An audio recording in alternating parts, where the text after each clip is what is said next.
Hi guys, in this video I'm going to unbox some Sanrio items from Japan, and I want to give a big thank you to Buyee who sponsored this video. Buyee is a Japanese proxy service that lets you order things directly from Japan. They'll receive all of your packages for you and then ship them to you. If you use the link in the description box below, you can get a 2,000 yen coupon to use towards your first purchase. So I got this Hummingmint apron off of Mercari, which is an auction website that's based in Japan, and Buyee is also having a international shipping coupon promotion for the month of January, which you can combine with the 2,000 yen shopping coupon that you get using my sponsored link. So this is for first-time Mercari users. You can get a 5,000 yen shipping coupon for the month of January. So I have a few Studio Ghibli things mixed in with the Sanrio items, but for the most part, these are all Sanrio items. I always try to look for the for sale in Japan only items when I'm buying through Buyee, because why would I buy stuff that I can already buy in the US, right? So in this video, I thought I would just talk a little bit about why I like Sanrio so much. So I grew up in Southern California in the early 80s and 90s, and Sanrio was hot during that time. Everybody needed to have stuff from Sanrio and they wanted to give it as gifts, and it was just all about the stationery. And I have cousins who lived in other parts of the country like Utah and Maryland, and it wasn't a thing there at all. I remember when we would send gifts to our cousins over Christmas, and my mom would tell me that like her sisters said that their kids didn't understand what Sanrio was or really care for it much, which I found really shocking. But if you guys lived in other parts of the country and you were into Sanrio growing up, then leave a comment below because I'm interested to hear. But it was just a really big deal where I lived. So I remember going to the Sanrio store in the Cerritos Mall, and there was another store in Gardena which we used to visit sometimes when we ate at this one Japanese restaurant. And it was mostly something I received as a gift. Like, I don't think I often went to the store to pick out something of my own, but I love going there to pick out gifts for my friends for their birthdays, and the store worker would wrap whatever I picked in that signature bag which has like Hello Kitty and like a little village on it, and then they would tape a little free charm onto the corner, which was so fun to see what they put on there. And for me, it started with cute little things like a container or like a piggy bank and a sticker book. I was a really big sticker collector in second grade, and my friend and I each had our own sticker books, and mine was on my Melody one. I have a video on all of my vintage Sanrio items that I still have if you guys are interested in watching. But we would trade stickers, and the Sanrio stickers were obviously the most valuable for me. And also those Standy Lion or the Mrs. Grossman stickers, especially if they were iridescent or if they were scratch and sniffs, those were like really valuable. I also really like those miniature Sanrio books. I think they were about 2x2, and they each featured a certain character, and then you could just turn the pages and they had stickers on all of the pages, and it was just a tiny cute little book. Let me know if you guys remember those or not. And then I would like occasionally get sheets of Sanrio stickers, and honestly I never used them because I felt like they were so valuable and I didn't want to waste them. So I actually still have some of them to this day, and I think I showed them in my vintage Sanrio items video. The Lisa Frank stickers were like the most disposable. I was just not into Lisa Frank. I had a neighbor who was really into it, but for me it just didn't have the same allure as Sanrio. It was a little bit tacky in my opinion, but that's just me. So I think if there was any competitor to Sanrio at the time, it was probably Lisa Frank. But I think overall it was just a lesser quality product and just not my elementary school aesthetic. So maybe when I was in about 4th grade in elementary school, Sanrio peaked and it was so popular. Everybody would have these 2-tiered pencil boxes stacked up with lead and pencils and erasers and pencil sharpeners. And some of the larger boxes were fascinated with the small lock. But the thing about all the locks is they would have pretty much the same key, so it was really for decorative purposes only. I don't think that it deterred theft at all. But I did have some Sanrio stuff stolen from me, and well, it was just this one item that I can recall actually, and I think other people had some of their items stolen from them. And I think I may have told this story on my channel already, but I'll just tell it again if you guys haven't heard it. I had this Sanrio address book with a bear on the cover, and I found out the bear is called Tweedledee, and I believe it's no longer in production, but it has like a greenish turquoise background with like pink and purple details, and it's just like a bear. And I had this address book, which is not something that exists nowadays, but basically it's this little notebook which has alphabet tabs, and you write the names and addresses and phone numbers of your friends in there, because when I was growing up, we didn't have cell phones. I'm sounding really old, but I am old. So we use these books to help keep track of our friends' phone numbers and addresses so that we could call them from our landline phones, and also send them snail mail letters, like a handwritten letter with a postage stamp on it that you would get in your mailbox, because actually I think when I was in elementary school, there's no such thing as email. Honestly, when I think about the amount of technological change that has happened within my lifetime, it's pretty shocking, because we went from a place where there were no cell phones, there was no internet.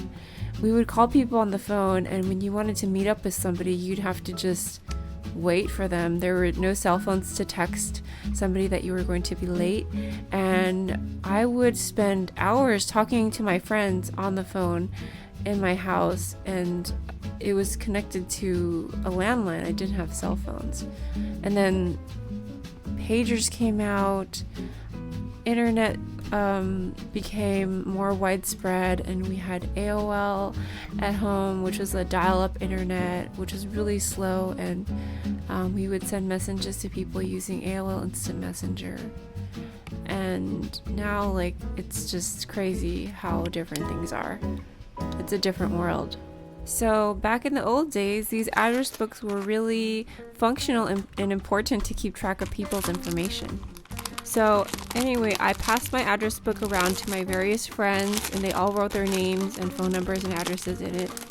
But the problem was that I neglected to write my name on the cover or the inside of the book in the "This Book Belongs To" section.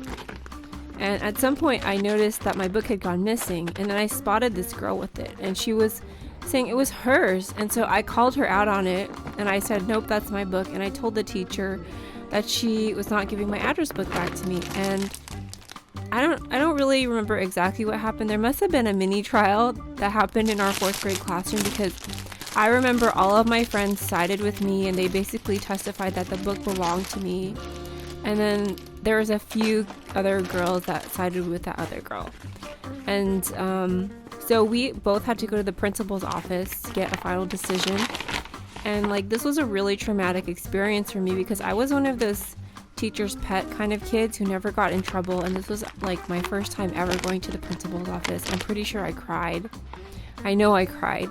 But in the end, I must have had more kids side with me, and in truth, it was my book. She stole it from me, so it was rightfully returned to me. But after that, I kind of felt like it was tainted, and I didn't really want to use it anymore. I remember feeling like it's kind of dirty, because all of these people who, like, I didn't give permission to touch this book touched it, and also it was attached to that bad memory of having gone to the principal's office. And even though I didn't get in trouble, it was still a really traumatic experience. So I don't know what I did with the book. Probably just didn't use it anymore.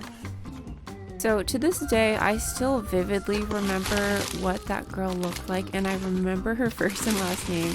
I'm not going to say it on this video, but I did Google her just to see where she is right now, and I found her Twitter profile, and I have an idea of where she lives, and she still looks kind of like the same, but just a little bit older. So that first set of items I got from this store in Shibuya, and I will try to link all the items in the description box if I can. This next set of items is from the Skater store. There's this brand in Japan called Skater that makes a bunch of housewares, and they make a lot of bento boxes and, you know, lunch items. They had some really cute things, and so all of the next set of items are from Skater. And this bag I thought was so cool.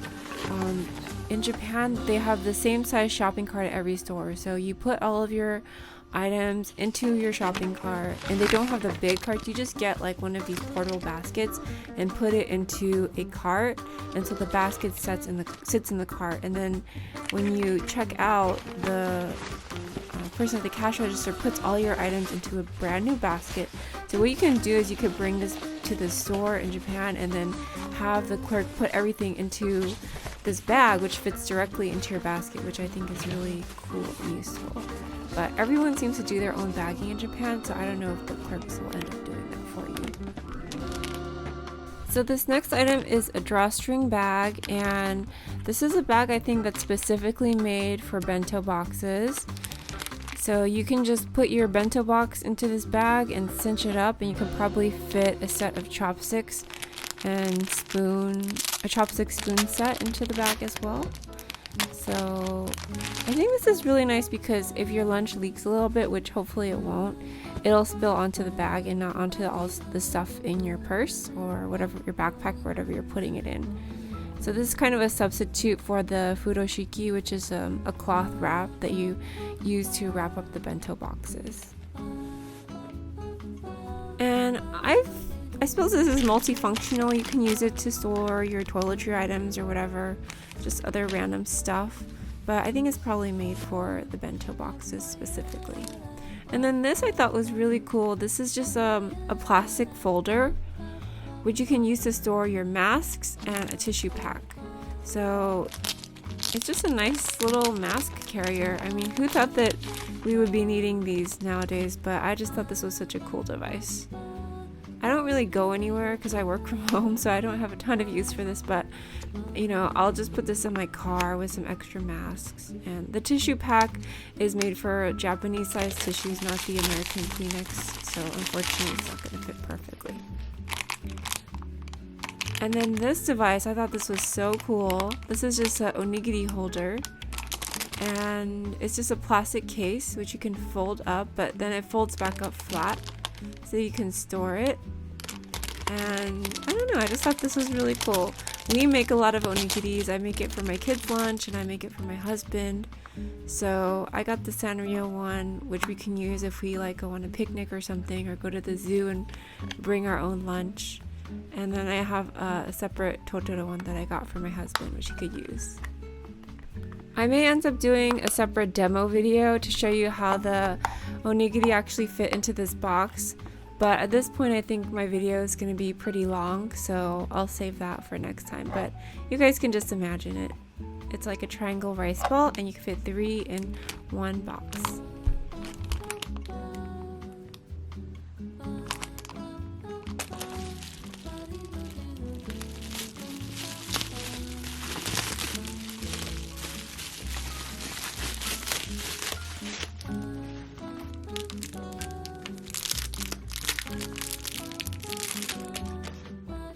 So this is just a multi-purpose case that you can use to store your chopsticks and fork or spoon in.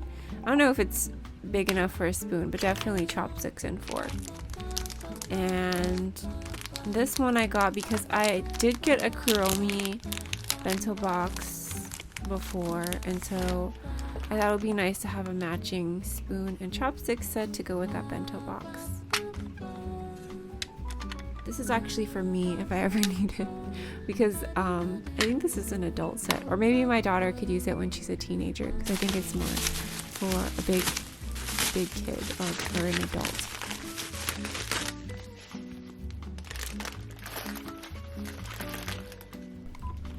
Can you guys guess what this is? Leave a comment below before I open it if you know what this is.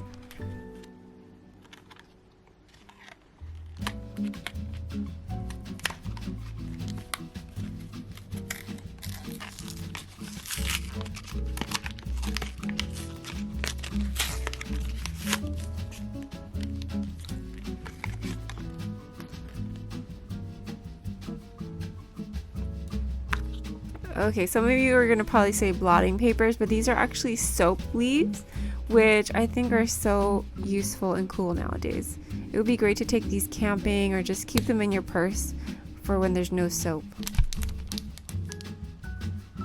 So I think one of the reasons that I really like Sanrio is not just because it's cute, but it reminds me of who I was as a child and some of the parts of my childhood or my memories that were really fun and happy. I mean, trading stickers and stationery with friends and the excitement of going to Sanrio to pick out a gift for one of my friends and watching the worker wrap up what I bought in that colorful green and pink and blue and red bag and taping it up and kind of anticipating what prize they might tape on the front. It's kind of exciting and also just it's really cute. As an adult, I probably buy a lot more Sanrio items than I did when I was a kid, just because I have more disposable income now. And my kids are probably the main beneficiaries of that. But I think it's really fun to share things that you love with your kids. And you know what? I'm kind of a hoarder, so I like to collect cute stationery items and save it for later. When will later come? I don't know. I still have some stickers that I had as a child that I'm still waiting to use. But now that I'm getting older, maybe closer to my own death, I'm realizing that I have to hurry up and use those stickers. So I try to use them for special occasions. But I slowly, dole out my Sanrio stationery stash to my kids as like prizes or as gifts for little holidays like Valentine's Day or other, random events, or like when they need a new pencil. It's really fun to just be able to pop out a cute pencil that I had in my stash and see their reaction. So my girls are so lucky. I think they have so many cute Sanrio items that I would have loved to have as a child, and it's so fun for me to share that kind of experience with them. So if any of you guys have something that you really loved as a child, maybe it's playing with Lego or Cabbage Patch Kids or My Little Pony, I would encourage you to get in touch with your inner child and maybe pick up one or two of those items. It's so fun to just think of your memories, and also if you have kids, it's really fun to share that with them and have them share your passions and things that you really enjoy. So I would encourage you guys to do that if you have that opportunity. So next time you're shopping at the gift store and you see like a little Ninja Turtles plushie, and if you really like Ninja Turtles as a kid, I'm thinking about my younger brother, by the way, then don't hesitate to just pick it up and share it with somebody that you care about. I also want to say thank you to my Patreons and channel members, Michelle, Safarino, Danielle, Catherine, V, Pinball Review Repairs, and Aaron, as well as Sanyo, Cam, and Crafty Avino. Thank you guys so much for supporting me. I hope you have a great day, and I'll talk to you next time. Bye.